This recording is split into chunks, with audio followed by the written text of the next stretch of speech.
Greetings, all.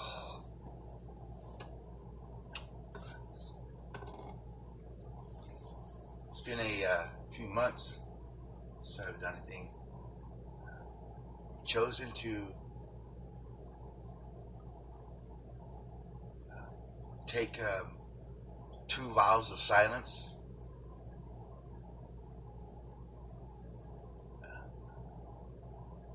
And I've chosen to take a vow of silence for 30 days. Because a lot of times in life, there are simple things we can do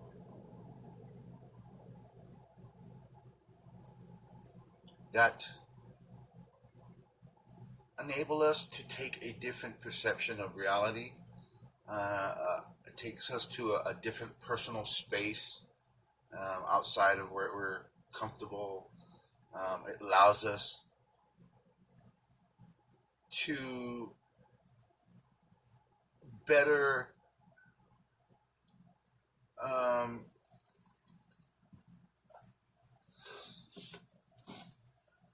better communicate with others on the meaningful matters at hand. When you take a vow of silence like that for a week or 2 or 30 days, it takes something and it eliminates all the extra wordplay in life and kind of just backs everything down to the simplicity. So personally, the reason I did it, knowing going into it that taking a vow of silence during my 3-year vow of poverty that I've taken towards the end of this is my last of my 3 years of my vow of poverty that I've gone ahead and I have to have one more vow of silence to go through, but it's allowed me exactly what I thought it would be. Personally, for me, I was always a person that was always kind of excitable, and helped me control my excitement and bring down my pace and my posture.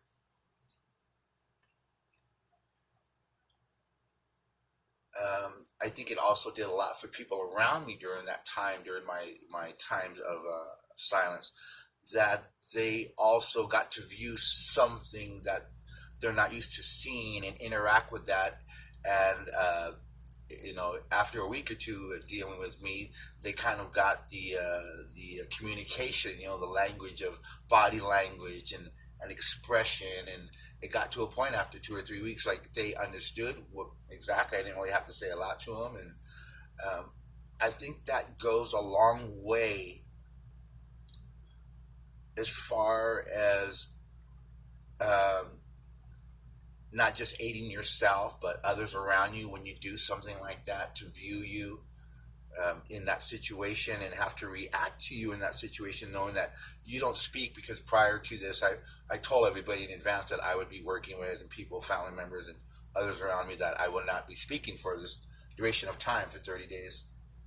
So when they encountered me, they kind of like got it, I give them the I'm not speaking zip, and so we did the sign language thing, and that worked out very well. So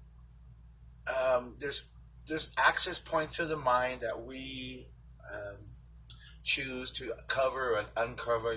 We can choose to blindfold ourselves for a week and see what it's like to live as a blind person. We can experience that, but most of us will never do anything like that in our lives. Most of us will never go for 30 days without speaking.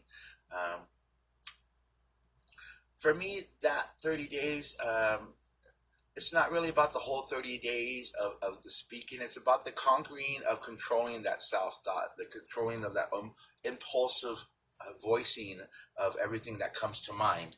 You don't have to voice everything that comes to your mind, and in control of that voicing, and when I did it, I knew it was going to take some time, and I wasn't hard on myself. I knew it would take a few days, so it would take 4 or 5 days before I finally stopped actually talking. I caught myself speaking. It was usually the last 3 or 4, the 4th or 5th day, I was talking to the dogs, because I'd stopped talking to people, but for a certain reason, I would still say hello to the animals. So then after about a week, finally, nothing, no singing, no humming, no praying.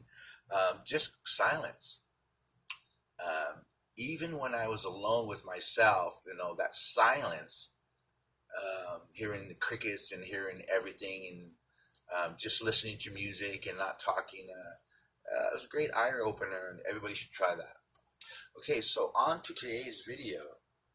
Today's video is about Ouija boards, myth and reality of what Ouija boards are and what they do. Okay, so for me personally, I like to separate what is the unknown and the known with science, because I always want to follow science. I always want to follow Western psychology. I'm not a big fan of DMS. I'm sure a lot of you know that, but a lot of the criteria for mental illness is correct, if you take everything with a grain of salt, right? Okay. So today we are speaking about Ouija boards, and getting to this is the mind is a simple thing, and it lives mostly in fear. For most of us, live in vibrational fields. So we're going to talk about vibrational levels and how that attributes to certain levels of conscious and subconscious, being in our conscious mind here right now, and then going into conscious states, subconscious states, REM states, hypnotic states through hypnosis, and through what I call through Ouija. Okay, so we're going to look at, I'll pick you up for a second, hold on. Okay, so what we have here is we're going to call the conscious mind, our reality, right? And then what we're going to call here is the subconscious mind. And see this line here represents, that pyramid on top represents what we pull from in our reality most of the time. And the line below this line is our potential that lies in our subconscious. Okay, so below this line, we have REM sleep, and it's very similar to hypnosis, which is very similar to the Ouija state. Now, is Ouija anything magical? Is Ouija anything magical? It's not anything magical. What the Ouija board does, it works off what we call a ideo motor, which is subconsciously a meditative type of state. It's almost similar to a guided meditative state.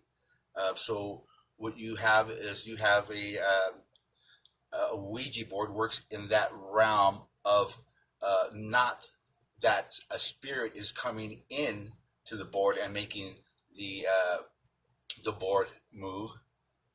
It is about the subconscious being moving what is it called? Our centerpiece here. All right. So when you have this piece here, a lot of people think that it's premonition, superstition, that this is being moved from external forces. And I could understand that, being that people's mind would go to that point, because it is something that we're not used to dealing with. The ideo motor reflex is not something that people all understand, because it belongs in the subconscious. People don't really understand hypnosis because it comes out of the subconscious. People don't understand how Ouija board works because it comes out of the human subconscious. You are actually moving the Ouija around. It's not coming from an external source. So don't ever fear that you're working with a demon, or there's something external or a ghost or entity that is moving your board. Everything is coming from within each player that is with you. If you have 2 people or 3 people with you, that is coming externally from subconscious. Now, the person that is going to control this the most is going to be the person whose vibrational levels are lower on the scale. So what happens is, if this line right here, say this is our line between our reality up here, conscious mind, and our subconscious mind. For a person that can be hypnotized easier, their line's going to be up this high. For a person that cannot be hypnotized, they have a little deeper conscious, their line's going to be down here lower. People that can't be hypnotized. So then that coincides with vibrational levels. When we look at our vibrational levels, we're born here at this medium, middle, high, middle, and low on the chart of vibrational scale. And if we receive traumas as a child, we descend into low vibrationals and our characters are damaged. Or we see love and enlightenment as a child and we ascend into higher vibrationals and awakening and understandings. Okay? So people that are on a low vibrational level, they live in fear, they live in misunderstandings of what is actually happening with the Ouija board. You don't need to have that fear that is something coming into you, or something's going to stay around, or something is going to harm you or something. So what is happening is the answer that is coming out is coming from within the people that are playing the game at that time. So once again, so is there magic in that? Yes, there is, because when you access the subconscious, like I said, now you're accessing this much information that you have in your brain. You're going to allow that to occur within in your conscious mind here above this line, your reality and our reality, our current reality. You're limited to here. So what happens is, when you do Ouija, it's the same as reading REM sleep. It's very similar to that, or it's very similar to being in a hypnotic state or being hypnotized. It works in that same field. It's nothing special. It's nothing demonic. It's nothing mystical, nothing magical. To a point, there is things that a human being, we're not sure how large of that subconscious we can pull from, and how deep that goes.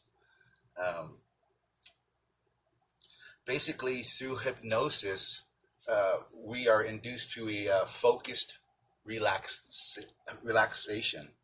And through that relaxation, which is similar to guided meditation, it's a distinct state of consciousness that is below our reality, below what we understand. So there is an area within us that we can pull from if we exactly go into a meditative state, if we go into a guided meditative session, if we are hypnotized, or if we use a Ouija board. The Ouija board will work the same method with the EDO motion function, or reflex. EDO motion reflex.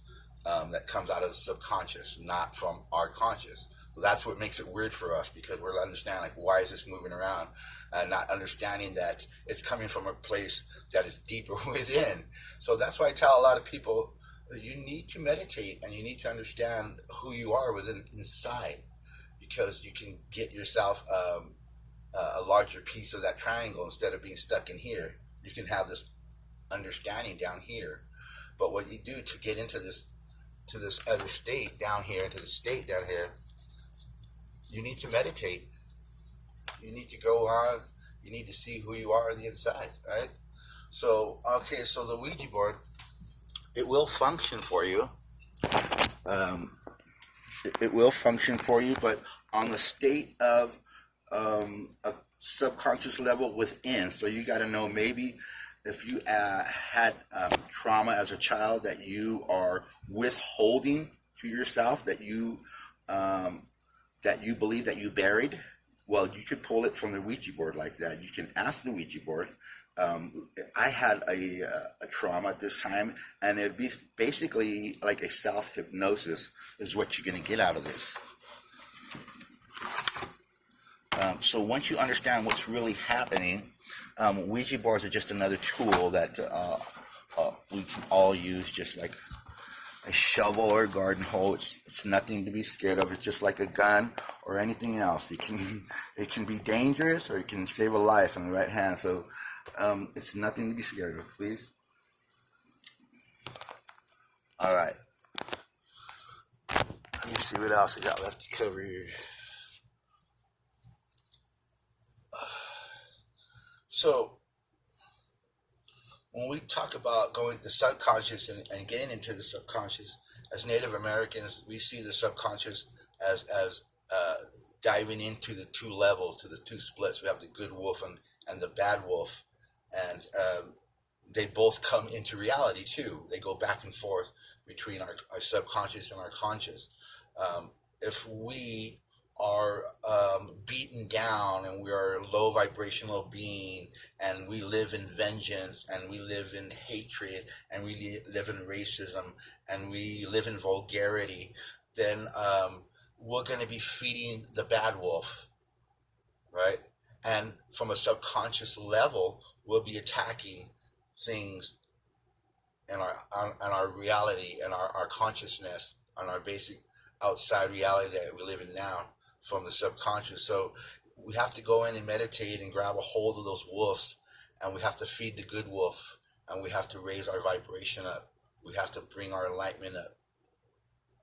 We can't just go around living in fear, let fear drive for us everywhere we go, and be scared in the back seat, living in fear. We can't. We have to smack fear out of the way. We have to take the wheel, and we have to kick back, and we have to drive this sucker all the way home, right? That's what we're going to do. Okay, so we don't have to have a fear of a Ouija board, because it's just something very similar to hypnosis. It's the same state as your REM sleep. So there's different ways to access the subconscious. So a Ouija board is just another way of accessing your personal subconscious. Okay? Thank you very much. I'm not selling anything. I'm not looking for subscribers. I'm just giving my perception of things from what I understand. And I hope it helps a lot of people. You can't please everybody, but I hope I do please a lot of people. If you did like it, just give me a thumbs up. Thank you. I don't need subscribers. If you want to subscribe, that's cool. I'm going to be doing more stuff. So tomorrow we'll be on Sasquatch in Los Angeles. Peace out. Thank you.